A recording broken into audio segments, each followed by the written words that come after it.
안녕하세요. 미리네 라이브 상무모입니다. 토트넘이 한국 방문 이전 선수단 정리를 마무리할 것으로 보이네요. 이번 영상에서는 토트넘이 왜 폼이 떨어졌다는 랑글레를 영입하려 하는 것인지, 어떤 속내를 품고 있는 것인지 이야기를 해보는 시간을 가져보려고 합니다. 토트넘의 랑글레 영입이 거의 확실시되는 분위기이니 왜 토트넘이 영입을 하려고 하는지 많은 분들이 궁금해하실 것 같습니다. 네, 우선 랑글레의 이야기에 앞서 저희 미리네 라이브에서 공유드렸던 히샬리송에 대한 영입이 오늘 오피셜 발표가 나왔습니다. 히샬리송 영입에 거의 클럽 레코드와 맞먹는 금액을 지불한 토트넘입니다. 6천만 파운드 수준이죠. 그리고 로마노는 토트넘이 제드 스펜스와 랑글레 임대 영입까지 곧 마무리할 것이라는 이야기를 했습니다. 자, 그러면 여러분, 토트넘이 이번 이적 시장에 영입한 선수가 총 몇 명이죠? 포스터, 페리시치, 비수마, 히샬리송, 제드 스펜스와 랑글레까지 6명이 되게 됩니다. 토트넘이 이렇게까지 많은 선수를 이적 시장에서 영입하는 모습을 본 적이 없는 것 같은데요. 포스터와 페리시치는 FA 자유계약입니다. 그리고 비수마는 2,500만 파운드, 히샬리송은 6천만 파운드, 제드 스펜스와는 1,500만 파운드 수준에서 딜이 진행 중이고, 랑글레는 우선 임대 영입 소식이 돌고 있기 때문에 토트넘이 이번 여름 이적 시장에 6명의 선수를 영입하면서 1억 파운드가 되지 않는 이적료를 사용할 것으로 예상이 됩니다. 자, 그럼 토트넘이 공식적으로 이번 여름 이적 시장에서 1억 5천만 파운드를 투자하기로 했고, 은돈벨레와 로셀소, 윙크스를 판매할 예정이기 때문에 그래도 2억 파운드 이상의 총알이 준비되어 있는 것인데요. 단순 계산으로도 토트넘은 6명의 선수를 영입하면서 1억 파운드 정도의 금액만 사용했기 때문에 1억 파운드의 추가 금액이 남아 있습니다. 자, 그러면 이 금액을 어떻게 효율적으로 사용할 것인지에 대해 구단 수뇌부에서 충분히 고민을 했을 것이고요. 이 고민 속에 랑글레가 있다는 것입니다. 토트넘의 랑글레 영입이 거의 확실시되면서 도대체 이 선수를 왜 영입하려고 하는지, 콘테와 파라티치 그리고 레비의 큰 그림이 무엇일지 이야기해보는 시간을 가져보도록 하겠습니다. 우선 랑글레를 영입하려는 이유는 3가지로 추려볼 수 있는데요. 첫 번째로 랑글레를 다시 부활시킬 수 있다는 콘테의 믿음 때문일 것입니다. 랑글레가 어떤 선수인지에 대해 이야기를 해보겠습니다. 랑글레는 장단점이 분명한 선수입니다. 일단 랑글레가 바르샤 초기에는 수비력이 굉장히 뒷받침되었었습니다. 바르셀로나에서 움티티와 경쟁하던 시절 움티티는 빌드업, 랑글레는 수비력으로 각광을 받았었습니다. 그리고 랑글레의 빌드업 수준도 준수한 편이었죠. 벤 데이비스에서는 좀처럼 나올 수 없는 찌르기 패스도 할 수 있는 선수입니다. 왼발 빌드업 기준으로 파우 토레스와 바스토니한테 크게 밀릴 수준은 아니라고 보여집니다.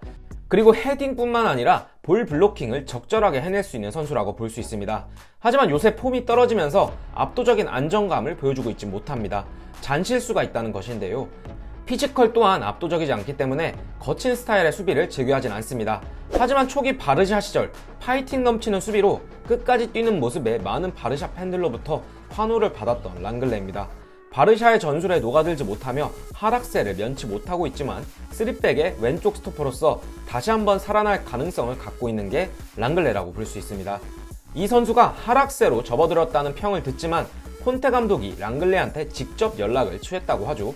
지난 시즌 토트넘의 3백을 입히면서 벤 데이비스의 수비력과 빌드업 능력을 한 단계 발전시켰던 콘테 감독인데요. 콘테가 판단했을 때는 랑글레를 다시 한번 개선시킬 수 있다라는 강한 믿음이 있기 때문에 랑글레를 원했을 가능성도 있습니다. 여러분 다들 아시겠지만 콘테가 보통 감독입니까? 자신의 성에 맞지 않는 선수라면 애초에 영입을 한다라고 했을 때 단칼에 잘랐을 것입니다. 랑글레도 세비야 시절, 바르샤 초기 시절로 폼을 올릴 수 있다면 토트넘 입장에서는 임대로 랑글레를 데려와서 시험을 해보고 완전 이적시키는 일종의 보험을 까는 셈이죠. 어찌되었건 랑글레가 현재 폼이 떨어진 것은 맞고 바르샤 입장에서도 처치 곤란입니다. 즉 토트넘은 랑글레를 즉시 전력감이라는 확실한 보장이 없기 때문에 토트넘 입장에서는 믿져봐야 본전이라는 생각을 갖고 한 시즌 임대 후 랑글레의 가능성을 시도해볼 수 있습니다. 그리고 랑글레가 콘테 감독 밑에서 부활하게 된다면 완전 이적을 추진하겠죠. 가장 중요한 것은 임대라는 것입니다. 그리고 랑글레를 임대로 영입한다는 것에서 2가지 더 토트넘이 노리는 전략이 보이는데요. 우선 랑글레를 임대로 한 시즌 써보고 상황이 여의치 않다면 랑글레를 다시 돌려보낸다. 그리고 그토록 원하는 그바르디올 영입에 다음 이적 시장에 다시 뛰어든다라는 전략입니다.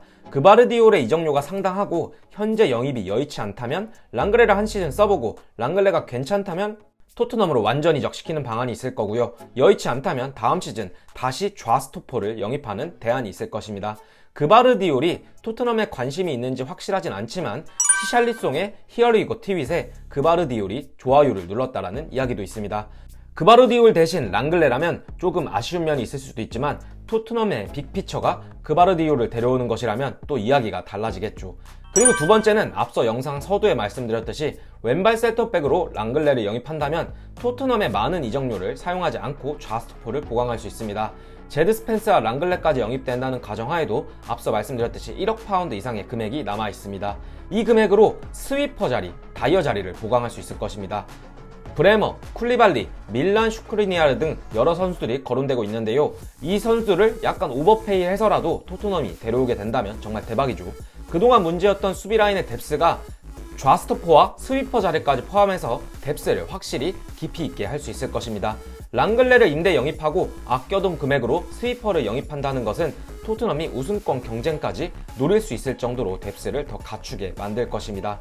1억 파운드 이상의 추가 금액을 사용할 수 있는 토트넘이기 때문에 어떤 선수가 되었건 추가 영입은 분명히 있을 것으로 보입니다. 랑글레의 영입은 이번 영상에서 말씀드렸던 내용이 토트넘의 보드진 계산에 깔려 있을 것으로 예상을 하면서 이번 영상 여기서 마치도록 하겠습니다.